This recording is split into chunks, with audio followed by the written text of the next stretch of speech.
Bien, ahora vamos a estudiar el tema de geometría del espacio. En esta primera parte vamos a estudiar lo que son los rectas y planos. Es cierto que la geometría del espacio trata de las representaciones de figuras espaciales, de los sólidos geométricos. Esta primera parte es muy importante porque nos va justamente a conllevar a conocer esas propiedades, de recta perpendicular a plano, cuando queramos trazar la altura de una pirámide o de un prisma. Muy bien, la geometría del espacio es de las representaciones, La geometría de las representaciones, por eso se requiere que tengan una muy buena imaginación. Y lo otro es dominar la geometría plana, digamos, las propiedades básicas, Un problema de geometría del espacio van a ser dos problemas de geometría plana. Ahora, ¿a qué me refería con lo que son las representaciones, Por ejemplo, digamos que una figura usual, más o menos la idea de un tarro de leche es su figura que lo representa más o menos, es él, como si fuera un cilindro. ¿Qué conocemos, por ejemplo, del cilindro? Que sus bases son regiones circulares, Lo que acá lo estamos representando justamente con regiones elípticas. Muy bien, Como les decía, es importante que puedan observar justamente todo ello, que son círculos ellos. ¿Qué tal si alguien hace este gráfico, por ejemplo? Acá un círculo, por acá pone otro círculo, algo así más o menos, no está muy bien hecho. Muy bien, Ahora, esta imagen dista mucho de esta, ¿sí o no? Es cierto que son círculos, pero esto no es una buena representación, Acá pareciera geometría plana, Muy bien, Entonces, basado en ello es que es importante que se hagan unas buenas representaciones, Bien, vamos a iniciar estudiando lo que es la determinación de un plano, Bueno, un plano lo vamos a representar usualmente como una región paralelográmica, Ahora, ¿qué implica determinar? Determinar va a significar fijar, O también es sinónimo de unicidad, Es decir, que la figura es única, Por ejemplo, si nos preguntamos cómo es que se determina una recta, lo mismo va a ser cómo es que se fija una recta. Digamos que yo tenga un solo punto y trazamos por él infinitas rectas, Como el punto A está en infinitas rectas, decimos que el punto A no determina una recta, Si tienen dos puntos, por supuesto ahora puntos diferentes, ahora ¿cómo es que vamos a afirmar? O la pregunta es ¿cuántas rectas pasan por ellos dos? Sino que va a ser solamente una, Dos puntos diferentes, Entonces vamos a afirmar que dos puntos van a determinar una recta, O sea, van a fijar una recta o la recta es única, Que pasa por esos puntos. Para el plano van a ocurrir justamente que hay cuatro formas de determinar o de fijar un plano. La primera forma es a partir de tres puntos no colineales. Tenemos tres puntos no colineales, siempre existe un plano que los contiene, Entonces acá afirmamos que los puntos A, B y C determinan el plano P. Determinan el plano P. Bueno, este hecho lo pueden observar ustedes cuando tienen, por ejemplo, una mesa, Y a veces, o la mesa o de repente el piso a veces no está bien diseñado. Y lo que ocurre es que tres de las patitas están en la superficie, pero la cuarta a veces queda en el aire, Eso nos conlleva a analizar por qué esas tres sí están en la superficie. Porque a partir de ellos, como van a representar puntos no colineales, por ellos va a pasar un plano, o sea, van a estar en el mismo plano. Es por eso que se mantiene fijo, a partir de tres puntos no colineales. La segunda forma se desprende del primero, debido a que por B y C pasa una recta, y tenemos entonces una recta y un punto con la condición que el punto no está en la recta, Entonces vamos a afirmar que el punto A y la recta L, con la condición dada, determinan el plano, en este caso Q. Ellos determinan el plano Q. Muy bien, Entonces tenemos un segundo método, Acá eran tres puntos no colineales, acá tenemos un punto y una recta, se dice disjuntos, Muy bien, Otra manera también se desprende del primero, es que como por A y B pasa una recta, por B y C pasa otra recta, tendríamos ahora dos rectas secantes, las cuales entonces también van a determinar un plano, ¿no? La recta L3 y la recta L4, ponemos así, determinan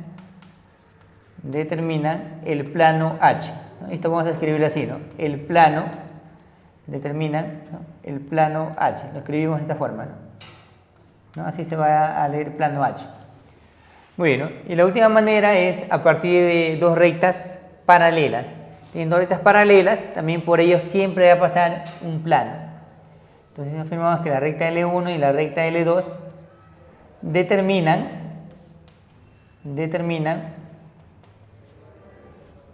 el plano, en este caso M. Note que hay condiciones para cada una de ellas, ¿no?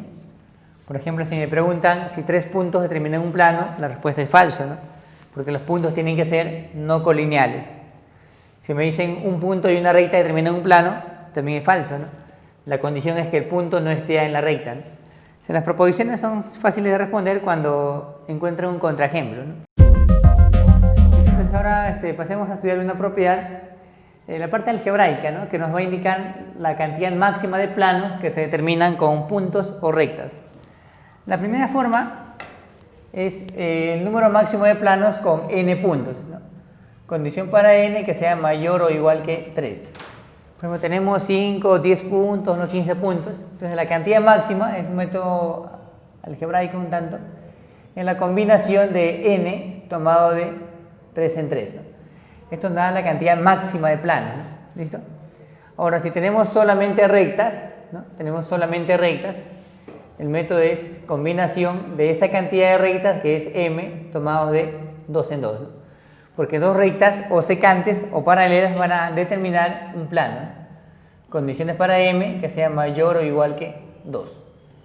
Esto es solamente si hay rectas, esto es solamente si hay puntos, ¿no? Y si hay ambos, entonces vamos a aplicar el método de aritmética, la propiedad, el principio de la suma, sería combinación de n en 3 más combinación de m en 2 más, falta acá, el producto de m y n, ¿no? Todo este grupo acá viene a ser la cantidad máxima de planos con n puntos y m rectas. A ver, veamos una aplicación, ¿no? Nos piden la cantidad máxima de planos con 6 puntos y 4 rectas, ¿no? Entonces planteamos aquí la solución, dada la propiedad, ¿no? Entonces el número máximo de planos que nos piden lo vamos a calcular con el método anterior, ¿no? Sería así, ¿no? Combinación, ¿cuántos puntos? 6, ¿no? Combinación de 6 en 3 más combinación de 4 en 2 más el producto de ambos, ¿no?, más 6 por 4. Listo. Bueno, combinación de 6 en 3, esto sería entonces la propiedad algebraica 6 por 5 por 4 dividido entre 1 por 2 por 3. Más combinación de 4 en 2 sería 4 multiplicado con 3, no olviden, esto indica la cantidad de veces, y acá 1 por 2, más 6 por 4, que sería 24, ¿no? ¿Listo? A ver, operando aquí, 2 por 3 es 6, se cancela con él, nos queda acá 20, más, acá sacamos mitad, nos queda 6, más 24, ¿no? Ahí la respuesta sería entonces, acá es 30 más 20 es 50, ¿no? ¿Listo? Entonces, nos piden la cantidad máxima de planos, sería 50, ¿no? Bueno, ahora estudiemos las posiciones relativas que hay entre rectas y planos, o planos y rectas.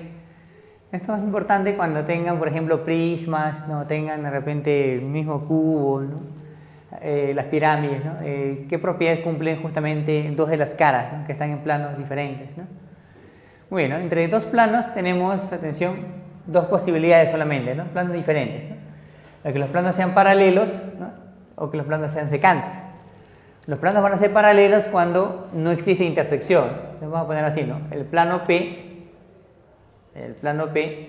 es paralelo al plano Q si solo si la intersección de ellos viene a ser el vacío. ¿Listo? Bueno, la idea siempre de las paralelas es la no intersección. ¿Qué quiere decir? Que cualquiera sea el elemento que ubique por aquí y en esta otra zona, ambos no se van a cortar, ¿no? ¿Listo? Puede ser rectas, circunferencias, así, ¿no? Bueno, ahora planos secantes, la idea de planos paralelos, por ejemplo, es de repente el techo con el piso, ¿no? Están representados planos paralelos. Planos secantes puede ser las paredes con el piso, ¿no? Es bueno observar idea de esto, ¿no? ¿Listo? Entonces, dos planos van a ser secantes cuando su intersección, cuando existe intersección, y esa intersección viene a ser, en este caso, una recta, ¿no? El plano M intersecado con el plano N viene a ser la recta L. ¿Listo? Bueno, esa recta es a la que se va a denominar arista. Bueno, entonces dos planos tienen dos opciones y son excluyentes, ¿no? Si los planos son paralelos, entonces ya no son secantes, ¿no? Y al revés, ¿no? Si los planos, por ejemplo, dicen que no son paralelos, entonces la única opción que le queda es que sean secantes. Muy bien, veamos ahora las posiciones que tienen una recta y un plano. A ver, una recta y un plano van a tener solamente tres posibilidades, ¿eh? Puede ser que la recta, ¿no?, tenga todos sus puntos en el plano, entonces acá vamos a decir que esa recta está contenida en el plano. ¿Listo? Recta contenida en el plano. Y la condición simplemente es, para que una recta esté contenida en el plano, basta notar que dos de los puntos están en el plano. Entonces acá ponemos así: la recta L1 está contenida en el plano P. Bueno, ahora si la recta no está contenida, tiene dos opciones. Puede ser que esa recta corte al plano en un solo punto. En tal caso se dice que la recta es secante al plano, o que la recta y el plano son secantes. Entonces esto va a ocurrir siempre y cuando la intersección sea un solo puntito, ¿no? Ese punto A, la recta L2, intersección en el plano P, esto viene a ser el puntito tal como A. ¿Listo?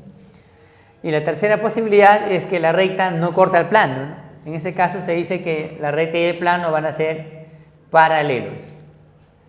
La recta y plano son paralelos.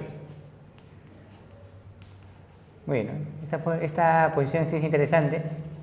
Ponemos así, ¿no? La recta L es paralela al plano P si solo si la intersección de ellos viene a ser el vacío. ¿Listo? Este es el vacío. ¿Listo? Si la intersección es el vacío, también vamos a afirmar que son rectas paralelas, ¿no? Por ejemplo, aquí, si ustedes ubican una recta, allá, esa recta, si está en el plano P, esa recta es paralela al plano Q, porque no se van a cortar, ¿sí o no? Muy bien, puede ser que hayan muchas rectas por acá, y todas esas rectas van a ser paralelas a este plano, ¿sí o no?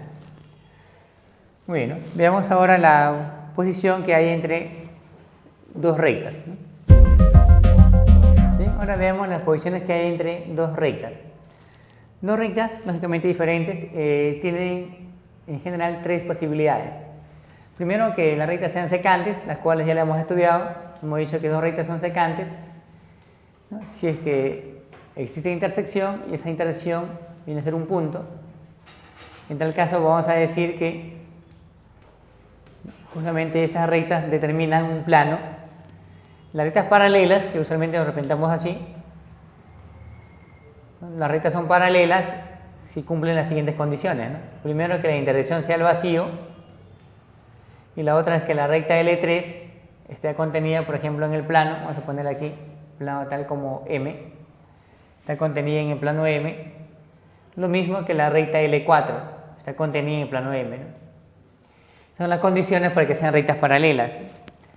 Y las rectas denominadas alabeadas o cruzadas también son rectas que cumplen cierta condición. Primero, y para observar ellas se necesita mucha imaginación para representarlo o en la pizarra o en el papel. A ver, vamos a afirmar lo siguiente, ¿no? Primero, que la recta L4 y la recta L5, su intersección es el vacío, ¿no? Haya parecido a él, ¿no?, el vacío, ¿no? Como sea de repente, ¿no?, esta línea o de repente cualquier otra línea por acá y esta otra, ¿no? Son rectas alabeadas, ¿no? Bueno, están representadas por rectas alabeadas. Vamos a afirmar lo siguiente, ¿no? Si la recta L5 está contenida en el plano M, entonces la recta L4 no está contenida en el plano M. Entonces son las condiciones para que sean rectas alabeadas, ¿no? Note la diferencia, está aquí, ¿no? Estos están en el mismo plano, acá siempre están en planos diferentes, además que la intersección sea el vacío. Muy bien, ¿no? Ahora estudiemos lo que viene a ser ángulo entre dos rectas. Por ejemplo, si tenemos acá dos rectas alabeadas, ¿no? Entonces acá ponemos así, sea la recta L1 y la recta L2 rectas alabeadas. Entonces vamos a considerar lo siguiente, ¿no? El ángulo entre ellos va a estar dado por el ángulo entre sus paralelas. Se ubica en un punto cualquiera, por ejemplo este puntito de aquí, y tracemos paralelas. Por acá la paralela y tracemos por aquí la paralela, algo así, ¿no? Muy bien, ¿no? Tenemos las paralelas, entonces, o la medida de este ángulo, que es un alfa, o este otro ángulo aquí, que sea beta, cualquiera de los dos va a representar el ángulo entre las rectas, ¿no? Alfa o beta viene a ser la medida del ángulo entre las rectas L1 y L2. Muy bien, ¿no? Lógicamente en los problemas ese punto va a ser conveniente, ¿no? Por ejemplo, acá el gráfico tal vez nos convenga trazar la paralela a partir de acá, ¿no? ¿Listo? Trazar la paralela a esta recta, están las dos rayitas. Entonces, este ángulo vendría a ser alfa y por supuesto el de aquí viene a ser beta. A ver, observación, ¿no? Si ese ángulo, alfa o beta, bueno, basta uno de ellos, si es igual a 90, entonces vamos a afirmar que las rectas L1 y L2 van a ser ortogonales. A ver, ¿qué son rectas ortogonales? Son aquellas tal que el ángulo entre dichas rectas viene a ser 90 grados. Muy bien, ahora continuemos con el estudio de recta perpendicular a un plano, ¿no? A partir de acá ya van a encontrar diversos ejercicios, ¿no? Muy bien, a ver, decimos que una recta es perpendicular a un plano, por ejemplo acá en el gráfico, la recta L, perpendicular al plano P. En primer lugar tiene que ser secante, ¿listo? Secante el plano, ¿no? Y la otra condición es que sea perpendicular a todas las rectas de ese plano, ¿no? Ustedes saben que en el plano hay infinitas rectas, ¿no? Entonces, esa recta L va a ser perpendicular a todas las rectas de ese plano. O sea que el ángulo, o ortogonal en general, ¿no? L perpendicular a L1, L perpendicular a L2, L perpendicular a L3, y así sucesivamente, ¿no? L perpendicular a L4, ¿no? Y así sucesivamente. Aquí el ángulo viene a ser 90 grados, ¿no? ¿Listo? Ahora, ¿cómo se observa el ángulo entre ellos? Como se ha quedado ángulo entre sus paralelas. Muy bien, en un momento vamos a hacer una aplicación de esto. No olviden, es una recta es perpendicular a un plano cuando es perpendicular a todas las rectas del plano. Ahora, no siempre es dato, ¿no? Sino que se requiere justamente una condición, la cual va a estar dada por el siguiente teorema, ¿no? Si la recta L es perpendicular a L1, la recta L perpendicular a L2 y la recta L1 y la recta L2 son secantes. ¿Listo? Muy bien, entonces cuando una recta cumple esas condiciones, lo que se va a cumplir es que la recta va a ser perpendicular al plano que contiene a esas rectas, en este caso es el plano M, ¿no? Si la recta L es perpendicular a L1, a L2, ¿listo? Entonces esa recta es perpendicular al plano, ¿no? Estas son dos condiciones, ¿no? Bien, ahora vemos una aplicación sobre lo que es recta perpendicular a un plano. A ver, en este ejercicio nos dicen que se tiene un cuadrado ABCD cuyo lado mide 4, hasta ahí sería prácticamente un problema de geometría plana, ¿no? Lo pueden representar inicialmente así. ABCD es 4, le dicen que P está en AB, ¿no? Digamos por acá, digamos, ¿no? Le dicen que AP vale 1, hasta ahí está todo normal, ¿no? El problema es ese dato, ¿no? Que PQ es perpendicular al plano, ¿no? Entonces, si están graficado así, va a ser bastante complicado que tracen PQ, ¿no? Incluso creo que algunos tracen así, ¿no? Pero eso no es una buena representación, ¿no? Entonces, cuando estén en el espacio, la idea justamente es que el cuadrado lo grafiquen como si fuera un paralelogramo, algo así. Por acá que esté el cuadrado ABCD. El punto P le dicen que está en AB, hasta ahí es parecido, pero acá sí se va a observar en cierta forma lo que se dijo, ¿no? A partir de P se traza la perpendicular a su plano, ¿no? PQ, perpendicular al plano del cuadrado, ¿no? Algo así, ¿no? Muy bien, acá está el segmento PQ, ¿no? Este segmento vale 1, le dicen que esto es 4, en la acá sería 3. Dato PQ vale 5 y nos piden calcular cuánto es PC, de P hacia C. Bueno, ahí creo que debe decir QC, ¿no? Calcular cuánto vale QC, ¿no? No sería un problema de geometría plana, ¿no? Esto sería X. Muy bien, ¿no? ¿Qué es lo que hay que hacer solamente? Como esta línea es perpendicular al plano, entonces, ¿qué dice la teoría? Que es perpendicular a todas las rectas de su plano, ¿sí? En particular a la línea PC, a él, ¿no? Como él es perpendicular al plano, entonces acá también debe ser 90, ¿no? Y se ha convertido en un problema de geometría plana, ¿no? Reconocer el triángulo rectángulo, solamente hay que hallar PC, pero ese PC lo pueden calcular justamente en el plano, ¿sí? ¿No? Entonces acá también se observa, ¿no? Decía al inicio que un problema de geometría del espacio es un problema de geometría plana, ¿no? En el triángulo rectángulo PBC tendríamos que PC vale 5, ¿sí o no? ¿No? Esto es 3, 4, 90, esto vale 5. Y luego en el triángulo rectángulo QPC, ahí se va a obtener el X, ¿no? X al cuadrado es igual a 5 al cuadrado más, bueno, en general lo vamos a poner así, más 5 al cuadrado, ¿no? ¿Listo? Por lo tanto, el X, ¿cuánto va a salir?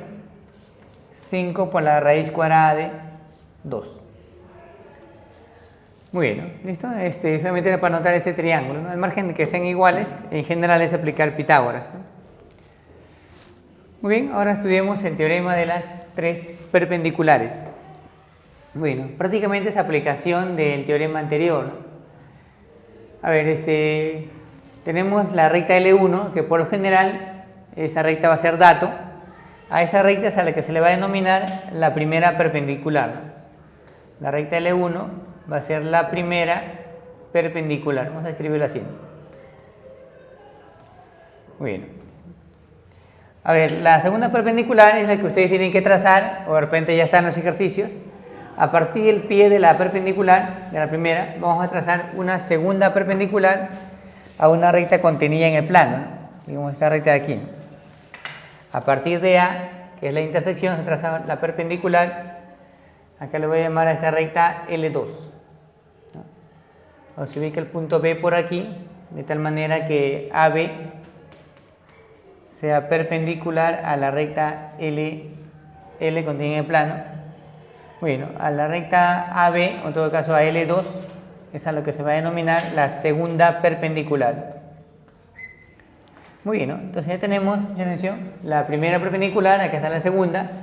Entonces lo que se va a aprovechar es que al unir un punto cualquiera de la primera perpendicular, puede ser este punto, puede ser cualquier otro, con el pie de la segunda perpendicular, vamos a trazar esta línea aquí, PB, se va a cumplir que la medida de este ángulo de aquí viene a ser 90 grados, ¿no? Se cumple que el X es igual a 90 grados, ¿no? ¿Para qué nos va a servir el teorema de las tres perpendiculares? Como se pueden dar cuenta, para trazar alturas desde un punto exterior a una recta de plano, ¿no? En la altura no se va a trazar de frente, ¿no? Sino con uso del teorema de las tres, porque ya está en un triángulo rectángulo lo que nos van a pedir, ¿no? Veamos un ejercicio de aplicación de lo que se acaba de explicar, el teorema de las tres perpendiculares. A ver, en el gráfico le dicen que ABCD es un cuadrado, donde el segmento PB es perpendicular al plano. Entonces acá le ponemos 90 para que se pueda notar. Le dicen que al lado del cuadrado vale 3 y que PB es 4. Nos piden calcular el área, ¿no?, de la región triangular PSD. Ahí, 4. ¿No? Muy bien, ustedes saben que el área es la base por la altura entre 2. ¿No? Las fórmulas que usamos en los problemas de espacio son más sencillas, ¿no? Muy bien, ¿no? Ahora solamente nos falta trazar la perpendicular. Y como se ha dicho, no se va a trazar de frente, ¿no? Nos vamos a ayudar con el teorema de las tres. Esta recta PB ya es la primera perpendicular, ¿sí o no? ¿No? La recta PB, no, así, ¿no? Esta es la primera perpendicular. La segunda perpendicular es la que hay que trazar a partir de este punto, o ya está trazada, ¿no? a una recta contenida en el plano, ¿no? Que para nuestra buena suerte ya están. Entonces BC, esto viene a ser la segunda perpendicular. Entonces, ¿qué se va a aprovechar? Que la línea PC, esto viene a ser entonces la tercera perpendicular. Quiere decir que este ángulo de aquí es 90, ¿no? Y de este triángulo que nos pedían su área, resulta ser triángulo rectángulo. Esto es 4, como este lado vale 3, ¿no? Porque es un cuadrado, todo esto vale 3. 3, 4 es la que es conocido, ¿no? Él es 5, ¿no? Entonces, SX viene a ser igual a 4 por 5 sobre 2. 4 por 5 entre 2, ¿no? Entonces, el SX viene a ser igual a 10, ¿no? ¿De acuerdo? Vale 10, ¿no? Muy bien, ¿no? A ver, esta parte de aquí es sobre proyecciones ortogonales, ¿no? Que es básicamente para conocer lo que vienen a ser las proyectantes, ¿no? Y las posibilidades de un segmento cuando se proyectan. A ver, se va a llamar proyección ortogonal simplemente al pie de la perpendicular trazada de un punto hacia un plano. Este punto puede estar fuera o en el mismo plano. Si está en el mismo sería dicho punto, ¿no? Este punto lo voy a llamar L, ¿no? ¿De acuerdo? Entonces, el punto L viene a ser la proyección ortogonal del punto A sobre el plano. Y esa línea que se está trazando también tiene un nombre en particular. Esta línea a veces también es dato en los ejercicios. Esa línea se va a denominar proyectante, ¿no? Algo parecido a geometría plana, ¿no? En el capítulo de métricas. Muy bien, ¿no? Entonces esta línea de acá viene a ser la proyectante, ¿no? Este punto es la proyección. Ahora, si queremos proyectar el segmento BC, lo único que hay que hacer es proyectar sus extremos. Trazamos las perpendiculares. ¿Listo? Y esa línea que une los dos pies de las perpendiculares se va a llamar la proyección, ¿no? Este que sea, por ejemplo, el segmento HJ, ¿no? ¿Listo?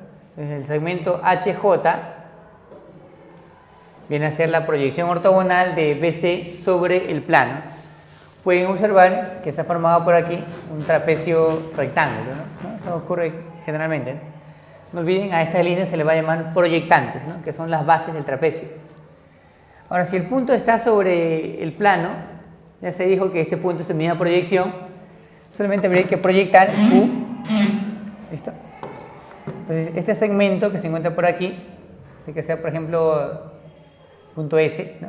Entonces, tendríamos que el segmento FS es la proyección ortogonal del segmento FQ sobre el plano. Esto nos va a ayudar para conocer el ángulo entre recta y plano. A ver, ¿cómo se halla el ángulo entre esa recta y el plano P? El ángulo va a estar dado por esa recta y su proyección. A ver, ¿cómo se proyecta? Simplemente ubicamos un punto de la recta y le trazamos la perpendicular. ¿Listo? Muy bien, el punto A es su propia proyección, o sea que esta es la proyección de la recta, ¿no? Entonces, este ángulo que le voy a poner X viene a ser la medida del ángulo,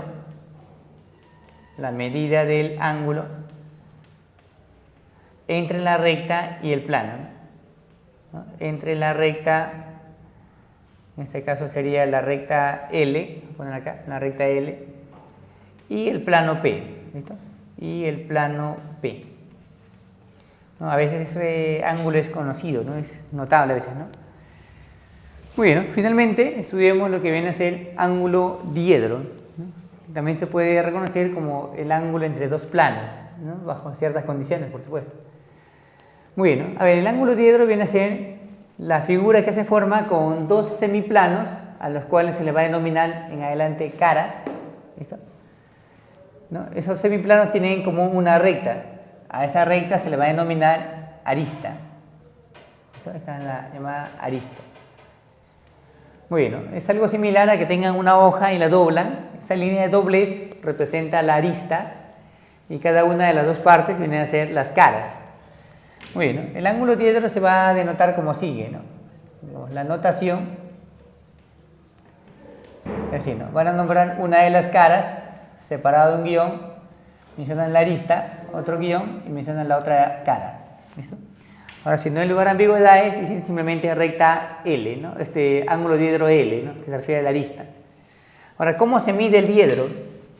Vamos a medirlo a partir de un punto de la arista, por eso es importante reconocer la arista, y trazar dos perpendiculares. ¿Listo? En las dos perpendiculares, la medida de este ángulo viene a ser la medida del ángulo diedro. O sea que el ángulo diedro no se mide en cualquier parte, ¿no? ¿Listo? Tiene que ser con dos líneas perpendiculares. Nos ponemos aquí teta, viene a ser la medida del ángulo diedro, ¿no? ¿Listo? O simplemente la medida del diedro.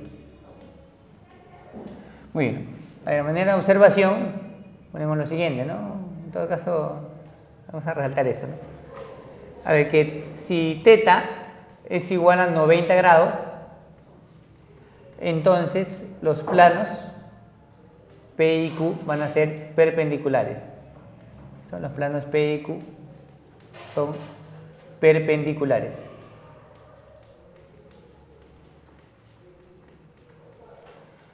Muy bien, ¿listo? Ahora, como observación final, cuando tengan, por ejemplo, dos planos perpendiculares, pueden ser que sean cuadrados, rectángulos, de repente triángulos, dicen que están en planos perpendiculares, entonces esta va a ser la sugerencia, ¿no? Primero, reconozcan la arista, ¿no? Que es la intersección de las dos. Luego, posiblemente ya esté, o en todo caso ustedes tienen que trazar una perpendicular a la arista, ¿no? En la perpendicular a la arista, entonces esta línea que estoy trazando, ¿qué va a cumplir? Esta recta, digamos que sea L1, pero primero que la recta L1 esté contenida en uno de los dos planos. ¿Listo? Entonces, si la recta L1 es perpendicular a la arista L, entonces lo que se va a cumplir es algo muy importante, que la recta L1 va a ser perpendicular al otro plano, ¿no? Al plano en este caso N. Muy bien, un teorema bastante importante, ¿no?